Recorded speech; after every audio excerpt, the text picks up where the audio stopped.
ভারতের দুঃসাহস অনেক বেড়ে গেছে, অনেক বেড়ে গেছে। আমরা জানি না, আমরা বাংলাদেশের মানুষ কিন্তু ভারতের প্রোডাক্টের উপরে নির্ভরশীল হতে চাই না। কারণ আমরা কিনে খাই। দেখুন, উন্নত রাষ্ট্রগুলি এখন নিজেদের দেশে আর কোনো চাষবাস, কোনো ধরনের ফল-ফলাদির চাষাবাদ করে না। তারা ৩য় বিশ্ব বা ২য় বিশ্ব থেকে তারা কিনে এরপরে খায় এবং তারা ভালোটা খায় এবং সারা বিশ্বকে তারা হুমকি দেয়। আমেরিকা, কানাডা, উত্তর আমেরিকা থেকে শুরু করে ইউরোপের অনেকগুলি দেশ, তারা নিম্নবিত্ত দেশগুলি থেকে বিভিন্ন ধরনের ফল-ফলাদি থেকে শুরু করে পোশাক-আশাক প্রত্যেকটা জিনিস কেনে। আজকে আমরা বাংলাদেশে যদি আমেরিকা বলে যে বাংলাদেশ থেকে কোনো পোশাক আনবো না, তাহলে আমরা না খেয়েই মরতে হবে। এটা হলো বাস্তবতা। আমরা সেই ধরনের ইনকাম বাইরে থেকে এনে এরপর আমরা কিনে খাই কোত্থেকে? ভারতীয় কিছু, কিছু কাঁচামাল আমরা কিনি। এছাড়া ভারত থেকে আমরা তেমন কিছু কিনি না। এখন আমরা কিনে খাই, বিক্রেতা আমাদেরকে হুমকি দেয় বা হুমকি দেওয়ার কথা বলে। আরে ক্রেতা হুমকি দেয় সবসময় যে তোমার কাছ থেকে কিনবো না। কারণ আমার তো অপশনস আছে। আমি এখন ইচ্ছা করলে তোমার কাছ থেকে না কিনে আমি চায়নার কাছ থেকে কিনবো, আমি রাশিয়ার কাছ থেকে কিনবো, আমি ইউরোপের কাছ থেকে কিনবো প্রয়োজনে। কারণ আমার পকেটে পয়সা আছে। আর আমরা যেই লাইফস্টাইল আমাদের বাংলাদেশিদের, আমরা আপনারা যারা দেখছেন আমার ভিডিওটি যাচাই করবেন, কোনো ধরনের গল্প নয়। ঢাকা শহরে যেই পরিমাণ এখন এক্সপেন্ডিচার, মানে প্রতি মাসে আমাদের যে জীবন ব্যয় খরচ, এটি ইউরোপের যে কোনো দেশের চেয়েও কিছু কিছু জায়গাতে অনেক বেশি। আমরা চলতেছি, যে কোনোভাবে হোক চলতেছি, খুব ভালো লাইফস্টাইল করতেছি। ভারতীয় কমপক্ষে ৮০% মানুষের চেয়েও বেশি ভালো আছি আমরা।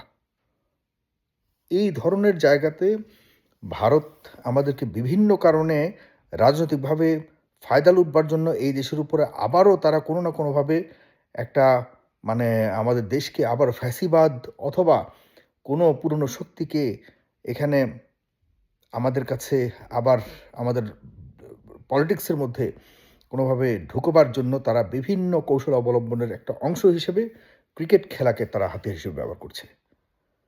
মুস্তাফিজ আমাদের দেশের ক্রিকেট প্লেয়ার, মুস্তাফিজকে তারা এবার আইপিএলে নেয়নি। আইপিএলে নিয়েছিল কিন্তু বাদ দিয়ে দিয়েছে তারা। কেন?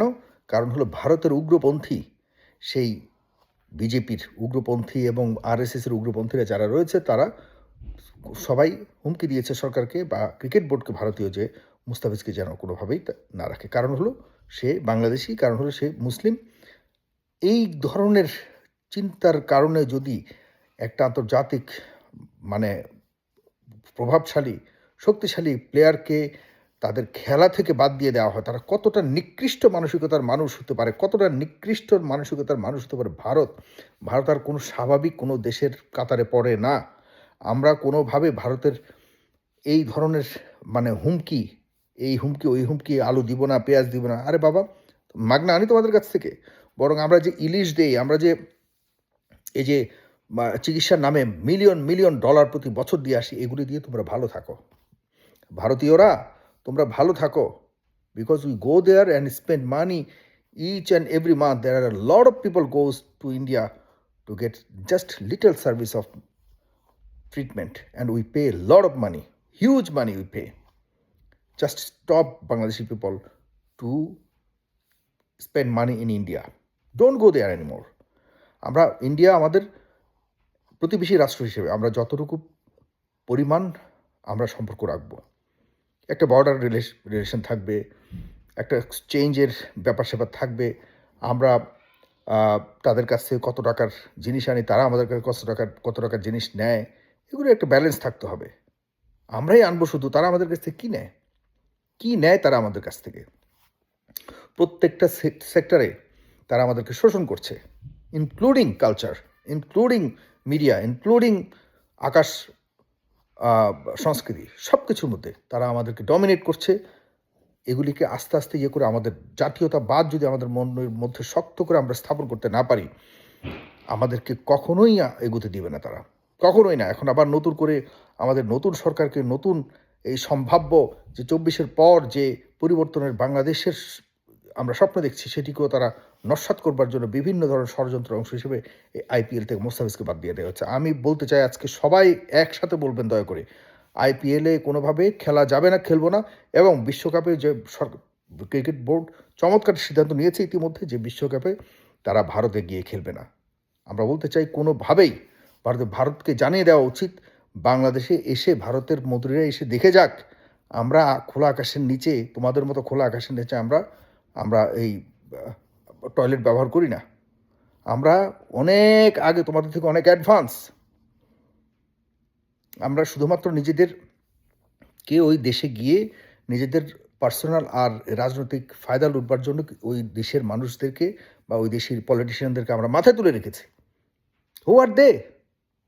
আমরা যে স্টাইলে চলাফেরা করি, যে টাকা পয়সা খরচ করি, এত চিন্তাও করতে পারে না এদের ওখানকার মানুষেরা, চিন্তাও করতে পারে না। আমাদের দেশকে তারা একটা গোল্ডেন এগ তারা মনে করে, এবং শোষণ করতে করতে এমন একটা অভ্যেসে পরিণত হয়ে গেছে, তারা মনে করে যে বাংলাদেশ থেকে একটা, আপনারা জানেন যে এই পরিবর্তনের কারণে, শেখ হাসিনা পতনের কারণে বাংলাদেশ থেকে কত বড় মাপের সোর্স ইনকাম বন্ধ হয়ে গেছে। কারণ কলকাতা থেকে, কলকাতার বিজেপি থেকে শুরু করে ভারতের বিজেপি যে দল, রাজনৈতিক দল, এদের বিভিন্ন স্তরের নেতারা বাংলাদেশ থেকে বিভিন্ন মারফত হাজার হাজার কোটি টাকা লোপাট করে নিয়ে গেছে। যে তোমাদেরকে ক্ষমতায় রাখবো, অমুক মন্ত্রীর সাথে দেখা করে দিব, রয়ের সাথে এটা করে দিব, আর মাঝখানে আছে, এই নাম দিয়ে দিয়ে রয়ের এজেন্ট বলে বলে বলে বিভিন্ন নেতাদেরকে এই বিভিন্ন আপনার রাজনৈতিক পদের লোভ, এরপরে এগুলি করে করে করে করে বাংলাদেশ থেকে হাজার হাজার কোটি টাকা নিয়ে গেছে, হাজার হাজার কোটি টাকা। আর শেখ হাসিনা নিজেই তো বিভিন্ন ধরনের বড় বড় দ্বিপাক্ষিক কন্ট্রাক্টের নামে শেষ পর্যন্ত পাওয়ার আদানি গ্রুপকে কত হাজার কোটি টাকা দিয়ে দিল, কত হাজার কোটি টাকা দিয়ে দিল। এগুলিকে আর আনতে পারছি আমরা? এখন এগুলো নিয়ে যে পরিবর্তিত সরকার, জনাব ডক্টর মোহাম্মদ ইউনূস যেসব ব্যবস্থা নেওয়ার কথা ছিল, তিনি কিছুই করতে পারেননি। আমরা মনে করছি যে সামনের রাজনৈতিক সরকার যেটি হবে, যারাই হোক, অনেকে মনে করে বিএনপি ক্ষমতায় আসবে, বিএনপি অবশ্যই, আমরা কিন্তু এখন সামনের সরকারটা কিন্তু হাসিনা স্টাইলে নির্বাচনের সরকার হবে না, 12 তারিখ নির্বাচন হতে হবে। আমরা সবাইকে বলি এ নিয়ে মহাবিপদ আছে।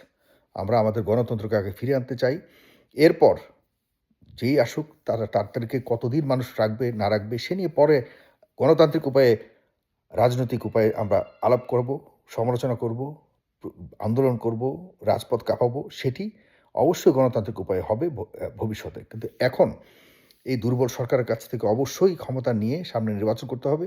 আর অবশ্যই ভারতের সাথে শক্ত দ্বিপাক্ষিক সম্পর্ক, ব্যালেন্স সম্পর্ক ছাড়া কোনো সরকার যদি আমরা মানে অতিরিক্ত কোনো কিছু করতে যাই তাদের সাথে, এটা আমরা এখন সাধারণ মানুষ খুবই সচেতন, বাংলাদেশের মানুষ খুঁজছে, কোনোভাবে ছাড় দেওয়া হবে না, মাথায় রাখবেন। আমাদের 1,500 মানুষের রক্তের বিনিময়ে, জীবনের বিনিময়ে নতুন এই বাংলাদেশ আমরা পেয়েছি।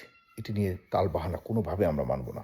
আমাদের কাছে আজকে খুব খারাপ লেগেছে যে বাংলাদেশের মুস্তাফিজকে, এবং তারা কতটা ইগনোর করতে পারলো, কতটা আমাদেরকে ছোট করে দেখার দৃষ্টিভঙ্গির আলোকে তারা মুস্তাফিজকে শেষ পর্যন্ত বাদ দিয়েছে। বাংলাদেশকে তারা তাদের ক্রিকেটেও রাখবে না। বাংলাদেশ তোমাদের দেশে যায়, টাইম আছে বাংলাদেশের যে ভারতের গিয়ে বসে থাকবে? হ্যাঁ, অনেকেই অনেক ধরনের কথা বলতে চায়। আমাদের টাকা আছে, আমাদের ম্যান পাওয়ার আছে, আমাদের কোয়ালিটি প্রোডাক্ট আছে, যেগুলি দিয়ে আমরা বিশ্বের বিভিন্ন দেশে, ইন্ডিয়া থেকে আমরা টাকা খাই না, আমরা টাকা খাই পশ্চিমা দেশ থেকে শুরু করে উন্নত রাষ্ট্রগুলি থেকে আমাদের টাকা আসে, এবং এটা চলতেই থাকবে, আসতেই থাকবে।